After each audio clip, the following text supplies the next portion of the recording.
Hey guys, how's it going? Today we are going to do some planting. We've got some really pretty things in the back of the Gator, and when we're done with that, we're going to head over to the raised bed garden to harvest the blue wheat that we planted. I think it was it sometime in May? It might have been June by the time I got to that. I can't remember. Just looked it up. It was June 16th when we planted that. Anyway, this is what we're going to start with. We've got a couple varieties of grass, one variety of Sedum, and then a Hosta variety that's coming out next year in 2026. So we'll start with that one. This is called Chance Encounter. And of course, in the containers, like they've been in the high tunnel for a little while, like a couple months at this point. So the color will be a bit more vibrant, like you can see here on the tag. But they grow about 1 foot to 16 inches tall. So in terms of height, we're not going to be, we'll be a little bit higher than that. And then of course, when they bloom, which their blooms are white, this is a spent bloom stock, but you can at least see the color. Those will make the plant appear much taller, but the spread is pretty big on these. Let me look. Yeah, 3 to 3.5 feet or so wide, zone 3 through 9. But I love the variegation on this one. And we happen to have 3 ferns that didn't thrive under this ash tree, which doesn't surprise me. Ferns in our area, it's a tough go. And it's one of those, it's kind of like having blueberries thrive here. Like, do you keep trying? Maybe a little bit here or there, but largely stick to the things that you know will do all right. And the hostas in this whole area have done exceptionally well. So I'm excited to have those 3 spots just prepped and ready to go for these hostas to go in. In the same area, we're gonna plant this gorgeous grass. This is an acorus called Ogon. Here you go, so you can see acorus is A-C-O-R-U-S, Ogon, O-G-O-N. These grow 1 foot tall by 1 foot wide, hardy down to zone 5. They've been incredibly reliable for me in a shady spot. However, I do think it says full sun to part shade, but I use these kind of like I use Hakanakloa, the Japanese forest grass, which typically like a pretty shaded area. These tend to do really well, and they've got a brightness to them. They've got that yellow kind of chartreuse variegation, so they really shine. We already have some in this area, but I thought we might use this opportunity to tuck a few more in. Then we've got some sedum here. These are the Pure Joy sedum. Aren't they gorgeous? These are just such a beautiful shape and a beautiful color. They actually look really pretty with this grass right here. They grow about 1 foot tall, will spread out about 18 to 20 inches or so. And I think they're zone 3 through 9. Yeah, zone 3 through 9. But they're just so cute. Look at that. What a fun mum replacement too. Like if you like to decorate with mums for fall, but are kind of tired of the blooms always drying up so fast, these bloom for a lot longer and you get kind of that same mounded appearance. And then we've got a couple of tall miscanthus, which have already kind of turned their fall color. And I think that's just because they're so dang root bound in these containers. This is a variety called Red Chief. They grow 6 feet tall, 3 feet wide. And I think I know where I want one of them to go for sure. And then we're going to tuck the other one in somewhere else. But the seed heads on these are so absolutely gorgeous. Like, look at that. If it were windy, that's what it would look like. They're so pretty. And there's something about a big tall grass in the garden that I just love. But let's take one of these over here so we can get started. Oh, Russell's getting a drink. Uh-oh. Uh-oh. They're both in the same location. All right, boys. New fountain is looking good. Still haven't hidden the cord yet. Cord's still hanging out around here. Kind of waiting though, because we're getting close to moving this fountain, which is something I really wasn't intending on 100% until I saw it running, but it doesn't splatter. So we could either move this fountain into the Hartley and enjoy that like nice water sound during the winter, or we can move it into the greenhouse, the plastic greenhouse that we heat, and that we can have some running water in there. The cats would probably love to have that option in the greenhouse for water during the wintertime. And when we put in the order to Athens Concrete for this fountain, my sister ordered another one, an extra one, and they set it up inside the store. And that's kind of when I saw it in there and saw that there was absolutely no splatter around it, I thought, oh, that's perfect. It's probably what we should do. And that way we can enjoy it 12 months out of the year instead of just, half the year. Anyway, this is where the ferns were. You can actually see where the emitter went to the top of the root ball here, where the plant didn't thrive. So we're just going to take that root ball out, plunk the hosta in, and we'll do the same here and right there. So we'll have a nice kind of ring of hostas around this tree. You can see the others in this area. Boy, we'll have to flash the names on the screen because it's been like 2 years, I think, since I planted all of these. You'll notice some burn and tattering on the edges of some, but overall pretty nice. Just across the way here, oh, this one. This has got to be a favorite of mine. Miss America, maybe? Where's this love story? Okay, we're gonna have to put names on the screen because I I can never remember the name of that one. Okay, let's put the other two in their spots. Oh yeah, that'll be beautiful. And then you can see the acarus in here. I've got it just kind of interplanted in this whole space, and I kind of like to continue on with that and just kind of let it be a little bit of a filler rather. Okay, so let's get these things in the ground, and then we'll need to move to sunnier locations for the other two things we've got on the list today.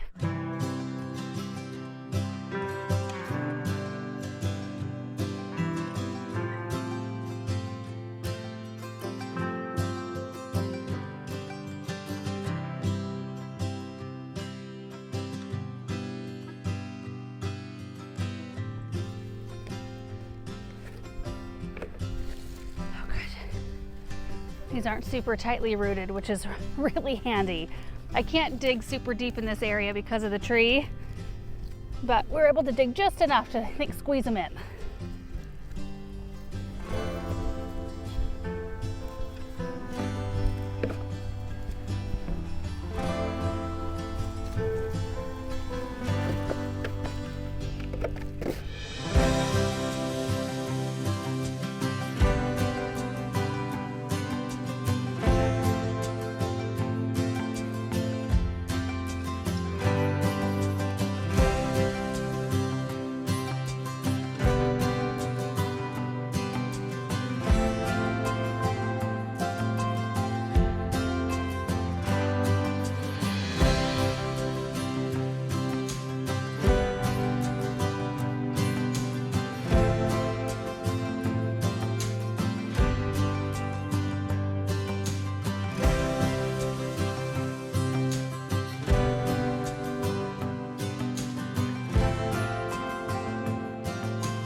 Okay, hostas are in. One flat of acarus is in. I decided to stop with just one flat because I'm not sure the trajectory of how everything's going to take off from this flower bed, but it just softens the whole area and just brings such a beautiful brightness in here. I just love them. But these hostas look so pretty in here. Oh, just such a bright spot. And we've got heucherella and some oak leaf hydrangeas in here as well. And then it kind of picks up into the Stonehenge dark druid yews that lead us around the walkway. This is a pretty area. It's a pretty time of day too. We're like, I don't know, morning-ish, 9:30-ish right now. And we've also got a viburnum. I think this is a spice baby that's supposed to grow somewhere between 3 and 5 feet tall and wide, which viburnums typically do fairly well in our area. So I kind of expect it to be, you know, a little bit more of a presence in here, as well as the oak leaf hydrangeas. Those will get a bit bigger. But I think like right in here, instead of continuing on with short stuff, I need to have something with a little bit more stature and something with some red leaves in here. So probably, I don't know, like a red dragon Japanese maple, something that's just kind of a mounding sort of maple that's got the red leaves. I think that'd be so pretty. Another thing that I love in this area is the Japanese maple. This is a bloodgood Japanese maple underplanted with heuchera, which we had to replace the maple this spring. We dug the heuchera out. They were kind of just root balls at the time, and we popped them back in, and they've done really well. Look at this one. Look at how pretty that is. And to survive in a pot, these have been in this pot for a couple of years. Like they've been through 2 winters in this pot. Not this tree. We're gonna hope for the best with this tree this winter. We might even move it into the high tunnel this time around. Okay, now that we're done in this area, we're gonna head out to get the sedum and the miscanthus planted.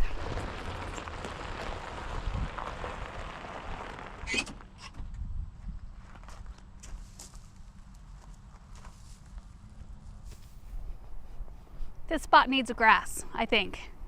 Oh yeah, our winter interest game will be strong.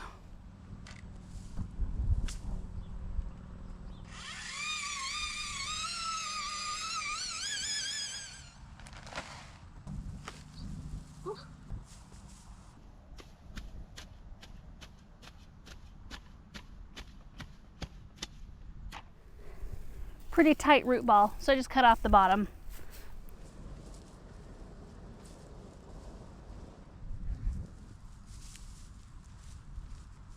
Oh gosh, look at that. Isn't that beautiful? So we have a blue spruce, a red barren crabapple, some Stay Classy sand cherries. They'll stay 3 to 4 feet tall and whitish. And now our miscanthus. And then right around the corner, we just planted some iris, bearded iris, and a calycanthus. So we're on our way in this flower bed. I love it. Okay, to the next spot. I love tucking things here and there, just like one of this and a couple of that. It's so fun to me just to find like the right texture and height and presence of a plant for a specific area. Great. See that cat over there in front of the high tunnel? Who is that?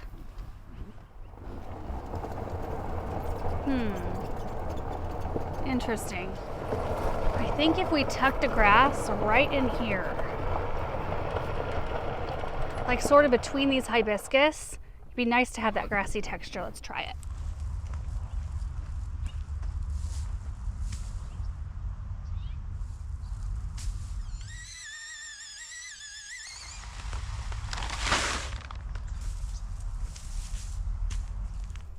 Sometimes stepping on the pots like this can kind of help loosen them so they'll come out. Otherwise you have to cut the pot off of the root ball. Sometimes. It is in there so tight. There we go.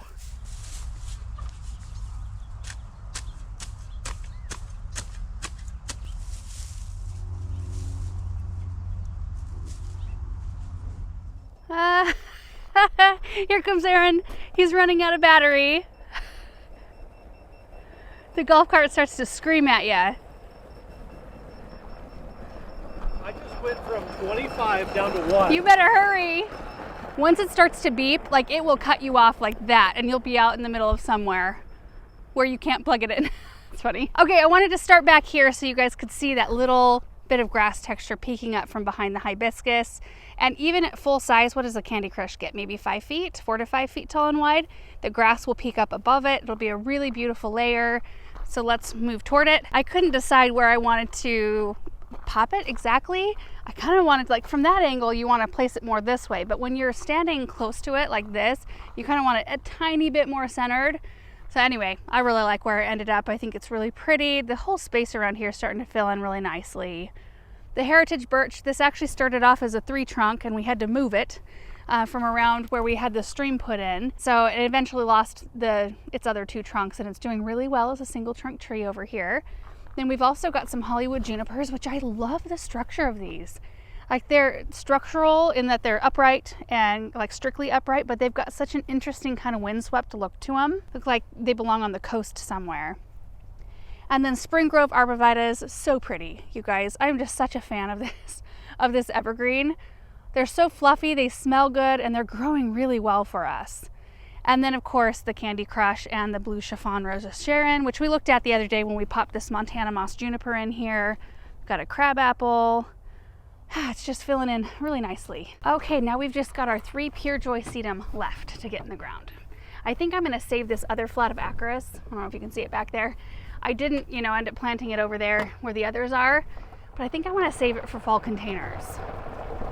It's been a stretch to try to get fall plants around here. I don't know about you guys, like down at my parents' garden center, they've been able to get in mums and just like a couple like ornamental kale, but we've had a hard time getting our hands on any pansies so far. And it is still pretty warm. We do have a day close to, it's like 89, 90 degrees this week. So, I don't know. We'll be late to get our fall containers done, I think. We did put these together, which they are beautiful, but they have things in them that will not last through like super cold, like the petunias and such. Gorgeous though in the meantime. Oh gosh, it's looking really pretty out here. I love when the Caryopteris comes into bloom. That's the Beyond Midnight right there.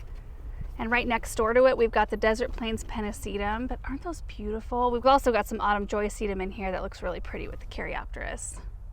Those were the Agastaki seedlings we popped in not that long ago. Yeah, this is kind of what I'm looking for, just a little spot to tuck them in to add some weight down here. We've got a lot of kind of more feathery texture. This is the Drops of Jupiter oregano right here. And then we've got some pink salvia, and then we did plant one bearded iris. So if we could plant like a little trio of the sedum, I think that would look pretty. This one just fell over in the back of the gator and it broke some branches. What a bummer. Ugh.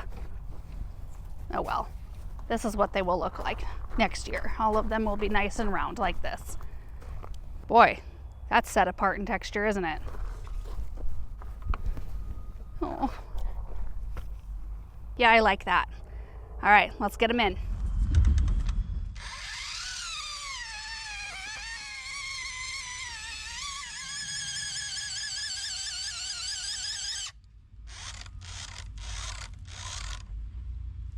Okay, I had to stop really quick just to talk about the soil difference here. Nice and moist, super dry. My goodness. Which means we probably won't have to run any drip to this area because that drip line right there is close enough. And there's probably, what I'm guessing is there's a brown drip tube that runs right here through this group of drops of Jupiter oregano. So it's enough to kind of sub out to this area. But because the drip tube is behind the clumps, this spot isn't receiving any water. So we'll have to run a little drip emitter to this one, just a little bit, not much. But isn't that nuts, the difference there? And the digging was way harder here than it was in these two. These are way softer. It's kind of nice to see that though, because it makes running drip to things a little bit easier, a little bit more clear where there is water versus where there isn't. Also, sedum doesn't like fertilizer, so we get to skip that step completely. And this area gets quite a lot of sun in the afternoon. Right now it's in the shade in the morning time, but it should be plenty of sun. I would say it gets at least probably from about noon, probably 7-8 hours of sun in this area.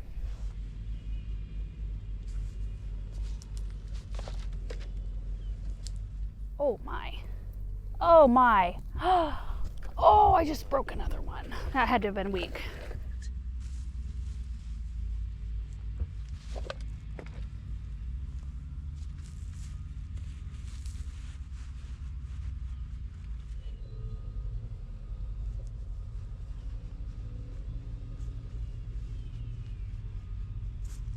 They look really good right there, and they show up so beautifully.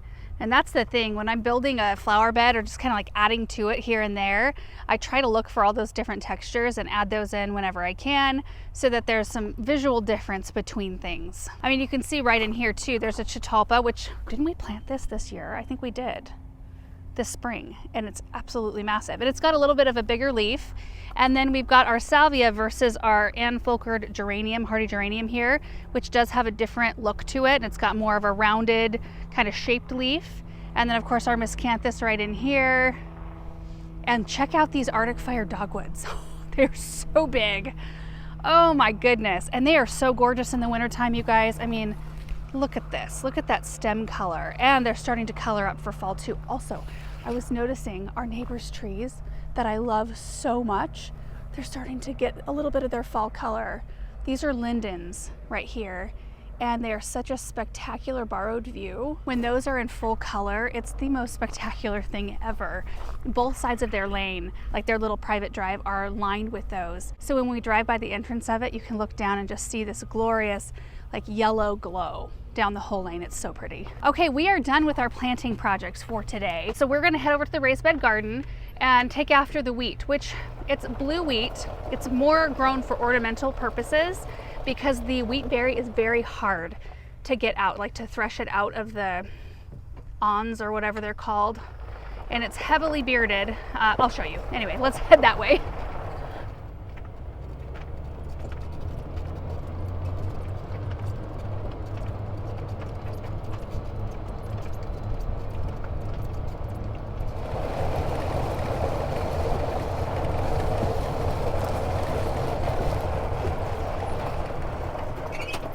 Quick stop to grab my Felcos.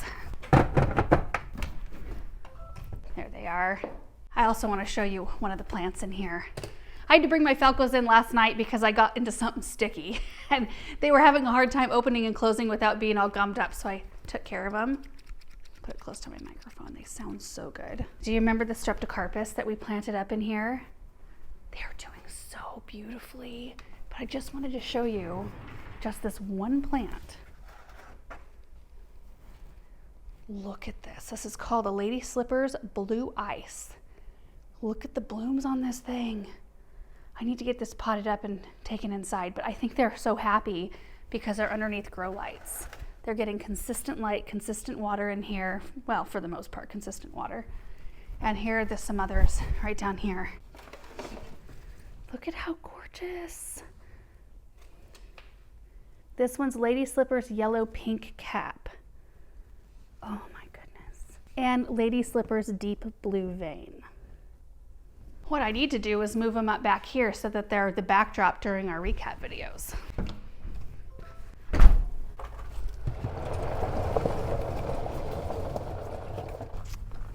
Brought some harvest baskets over. Here we are at the raised bed garden. Take a look at the pots that we planted up like midsummer because I was unimpressed with what I had planted in here. And they're looking really pretty. Our zinnias, of course, looking gorgeous. I came in here the other day and really took after our tomato plants, got those all trimmed up. Everything is just big and beautiful right now. Also, another quick update. I planted these melons middle of the summer and figured that I might have enough time to have them grow and produce. Well, check this out. We've got melons in here. There's a few.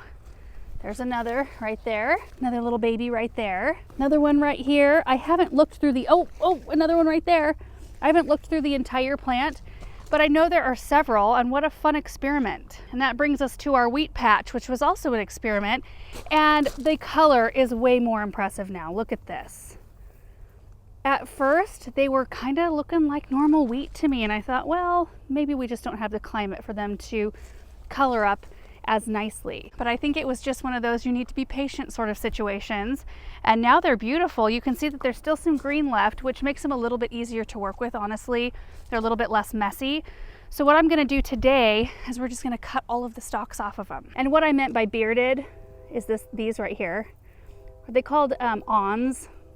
I don't know if I'm using my terms right, but anyway, the wheat berries are just harder to get out of these. So oftentimes you're just growing these for ornamental purposes to decorate with, or just to be pretty out in the landscape. And I'm sure that the birds can get after them if you left them out here long enough. But there are other types of wheat that are more appropriate for growing for actual harvest. Kind of like everything though. There's always things that are a little more ornamental, a little less productive, that kind of thing. So what I'm gonna do is just try to cut, you know, as long as stalks as I can, and we're just gonna bunch them together in baskets for now. So my goal is just to get all of these harvested so that we're ready to use them in whatever we decide to use them in, and clean out the bed so that it's ready probably for some greens. I do have some spinach up, but not much. I've been harvesting that. Harvested a couple of rows, and then a bunch of bachelor's buttons came up with the rest of the spinach, so I haven't really, you can see I kind of let them go. They're not really looking like much. The chickens will appreciate these though. So I'm ready to put in a new crop.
All right guys, the bed has been cleaned out. I've got all my supplies to plant my spinach seed, and this is our yield. 2 harvest baskets full of the beautiful wheat. Now, as you look at these, there are some that I cut that were not as mature, but there really weren't a ton of those that are more green. But the ones that are more mature, look at that. So you've got the interior, which is that silvery blue, contrasted with the dark, almost black awns, or whatever they're called. It's just such a pretty look. Now, when I get ready to use these for a project, I might pop the leaves off because they're a little bit distracting. I mean, the awns themselves are a little bit much on these. So I might try to reduce the amount of, extras on there so you really see that top part. Because when you look in here, I mean, all you really see are awns and leaves. That's pretty much it. And the wheat, it's down in there. What an interesting experiment though. And I'm really happy that it panned out in the color department because I thought we were gonna end up with just green wheat, which would have been completely fine. We'll see how this dries down, if it actually dries with that blue color or if it turns more of a golden wheat color. We'll see. But now I'm going to plant our spinach seed. I've got a couple of different packets. They're both the same thing. It's the giant noble spinach. And I just make a little furrow in the soil and just thickly plant the seeds. I'm gonna put some biotone down first though.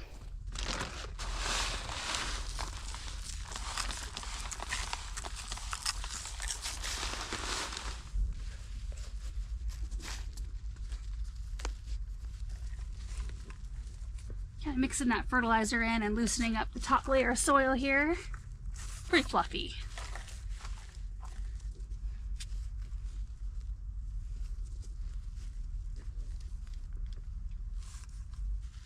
The seed looks like right there, and I just take a pinch of it and do it pretty thick.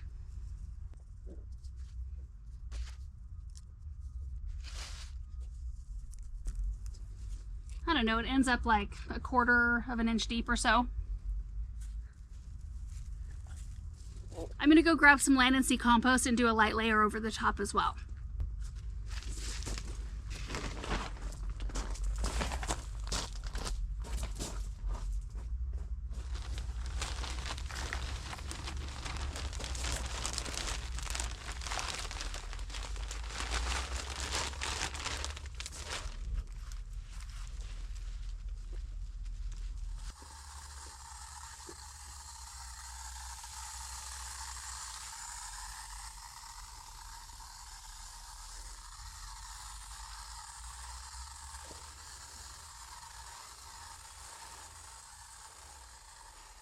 Spinach has been planted, watered in. We have fresh fertilizer and compost top dress. We should have a beautiful crop of spinach here soon. And you guys, that is going to do it for today's projects. What a great day. I love just filling up the gator with just random things that I've been holding on to that I need to get out in the ground, and I really like where everything ended up today, especially those tall grasses. They are so pretty where they ended up, and we'll be able to enjoy those all winter. Now, when they get big, like to their 6-foot size by 3-foot wide, it'll be something we'll have to keep our eye on. They do want to tend to flop over when they get really big and mature, and which means you usually need to start dividing the grass. When they're younger and not quite as big, they don't tend to flop, but taller grasses in general tend to not be as strong if you get heavy snow loads. So, this year we'll leave them up for winter time. We'll see how much they grow next year and just kind of keep an eye on them. And you can always tie them up too if you want to, if you really want that winter structure. And I'm really happy to have the wheat harvested. I've been walking by it for the last couple of weeks thinking I should get in there and get that cleaned out. One, because it was looking flopped over and like a mess, and they've looked the same for the last couple of weeks. And you can leave your wheat up. I mean, you could leave it up as long as you want. You could leave it up through the winter and let it feed the birds if you wanted to do it that way. But I wanted to get the bed cleaned out so we could get some greens going. And we've got a good few weeks left of warm temperatures. Great time to plant some quick turnaround crops like any kind of green, really. Lettuce, kale, spinach, things like that. Also radishes. You can get a good crop. You probably get a couple crops of radishes. It depends on your season, but we could probably get 2 crops of radishes by the end of the season. But anyway, thank you guys so much for watching today's video. I hope you enjoyed it, and we will see you in the next one. Bye.